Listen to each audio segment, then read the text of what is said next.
Salut, c'est Seb et Guilain. Salut. On vous présente aujourd'hui The Last Doge, un jeu de Gaël de Robien illustré par Martin Mottet, un jeu pour 2 à 5 joueurs, des parties d'environ 30-45 minutes à partir de 14 ans.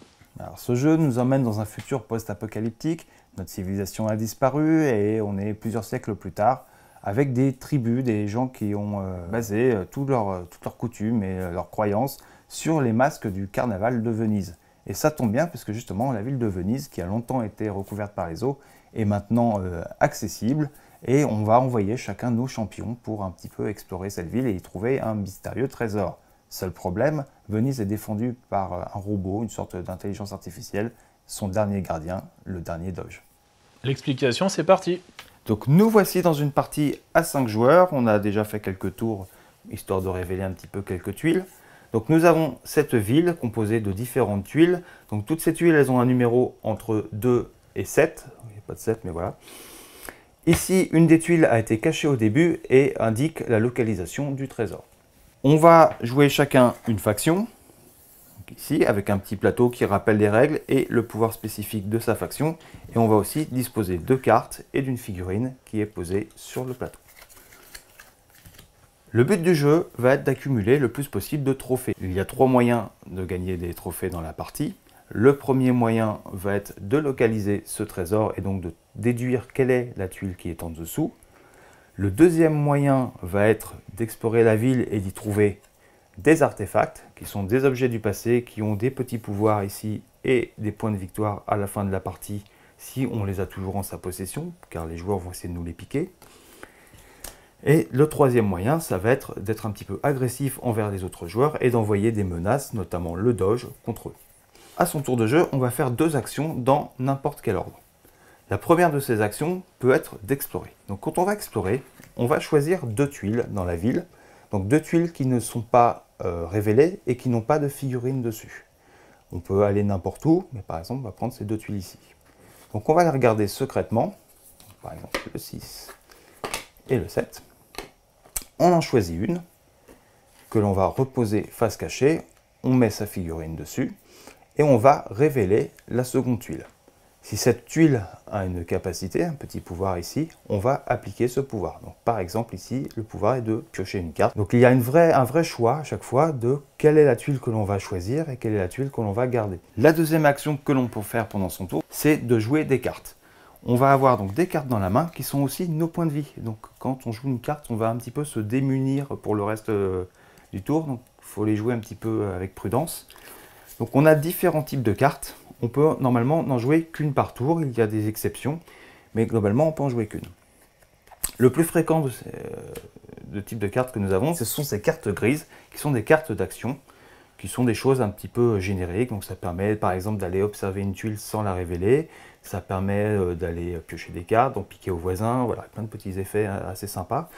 Ça permet aussi parfois d'aller chercher un artefact, donc les objets magiques dont je vous ai parlé au début. La deuxième chose que l'on va avoir, ce sont des cartes vertes qui sont des actions gratuites. Donc là, c'est des cartes qu'on va pouvoir jouer gratuitement, c'est-à-dire qu'elles ne comptent pas dans notre limite d'une carte par tour. Donc pareil, ces cartes très intéressantes. Celle-là, par exemple, permet de piocher des cartes, mais les autres joueurs vont en prendre aussi. Donc est-ce qu'on les laisse se soigner, mais on est un peu plus garni en cartes? Petit choix. On va aussi avoir donc des cartes jaunes qui sont les cartes du Doge. Il y en a 2 différentes, elles fonctionnent à peu près sur les mêmes bases. À chaque fois, on va envoyer le Doge attaquer un autre joueur ou les autres joueurs. Le Doge va attaquer un numéro de quartier. Donc par exemple, on va envoyer le Doge attaquer les quartiers 4. Les joueurs vont dire si oui ou non, ils sont sur ce quartier 4 ou pas. Si c'est le cas, par exemple, je crois qu'il est sur un 5, bon raté. Si c'est le cas, le joueur concerné va perdre un point de vie, donc une carte, et va nous faire gagner un trophée, donc un point de victoire. Et évidemment, si on touche plusieurs joueurs en même temps, on va gagner plus de points. Si on touche un joueur qui n'a plus de cartes en main, on va pouvoir lui voler des artefacts. Donc ça, c'est encore mieux, c'est beaucoup plus intéressant. Donc c'est pour ça qu'il va falloir garder des cartes.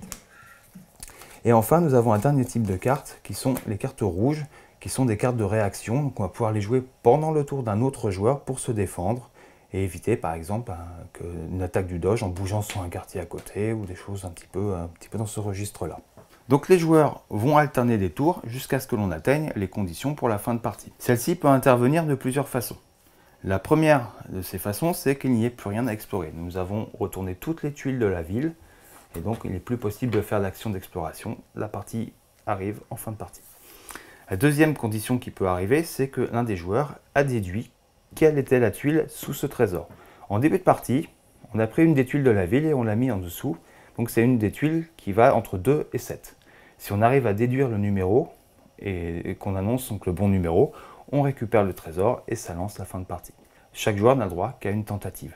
Si tous les joueurs ratent, c'est aussi la fin de partie. Cette fin de partie, c'est une petite séquence de jeu. Je ne vais pas vous la dévoiler ici, je vous laisse la surprise quand vous allez jouer pour la première fois. Mais disons qu'elle va pouvoir apporter un petit retournement de situation et même si on est très bien engagé avec beaucoup de points de victoire et le trésor en main, on n'est pas sûr de l'emporter. Donc le joueur qui a le plus de points l'emporte et en général c'est assez serré.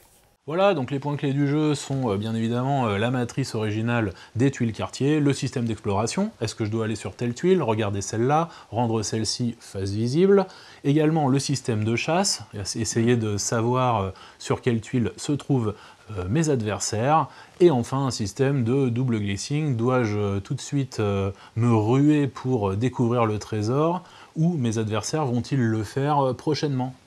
Ce qu'on a vraiment aimé en fait, dans ce jeu, c'est que ça ressemble pas aux autres jeux. Il y a très peu de comparaisons avec d'autres jeux existants, il y a des mécaniques très originales.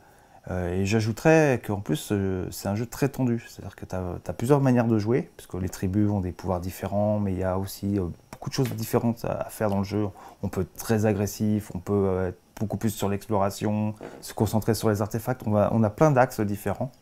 Et moi, il y a un autre truc que j'adore, c'est qu'on pourrait croire que la mémoire rentre vraiment en compte, et finalement non. Si tu retiens 2-3 tuiles, c'est un petit peu d'observation, tu t'en sors très bien et tu arrives vraiment à cartonner dans le jeu. Voilà, donc vous l'avez vu, une mécanique de jeu unique. Le jeu sera disponible le 15 mars en boutique et sur notre site internet www.dumpinggames.com. N'hésitez pas à nous suivre sur les réseaux sociaux, à vous abonner à notre chaîne. À bientôt. À bientôt.